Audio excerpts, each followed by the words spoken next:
Arestado ng CIDG ang isang incumbent councilor ng Dato Salibo, Maguindanao del Sur sa bisa ng warrant of arrest sa kasong murder. Ang news now mula kay Naphtali Velarde. Inaresto ng mga elemento ng CIDG Maguindanao Provincial Field Unit ang isang alias Alan, 44 years old, at incumbent councilor ng Dato Salibo, Maguindanao del Sur. Ang pag-aresto sa konsehal ay sa bisa ng warrant of arrest sa kasong 2 counts of murder na inisyo ng Sharif Fagua Court na may petsa na October 11, 2023.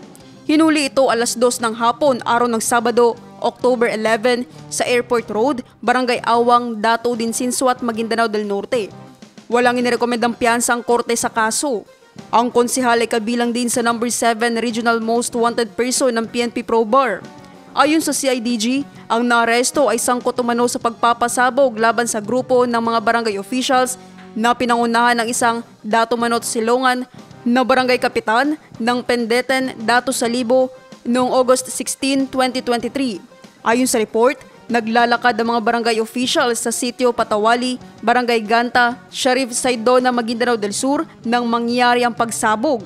Nasawi sa pagsabog si Kapitan Silongan habang sugatan naman si Barangay Kagawad, Salik Katua at 8 iba pa. Pinuri naman ni CIDG Director, Police Major General Robert Alexander Morico II, si Police Colonel Rollifer Kapukyan, ang Regional Chief ng CIDG Regional Field Unit, Bangsamoro Autonomous Region at ang CIDG Maguindanao Provincial Field Unit sa pamumuno ni Provincial Officer Police Captain Norman Marcos at iba pang operating teams sa pagkakahuli sa akusado. Kasama ng CIDG sa operasyon ang Highway Patrol Group, Aviation Security Group at Special Action Force. Naphtali Velarde, iMinds, Philippines.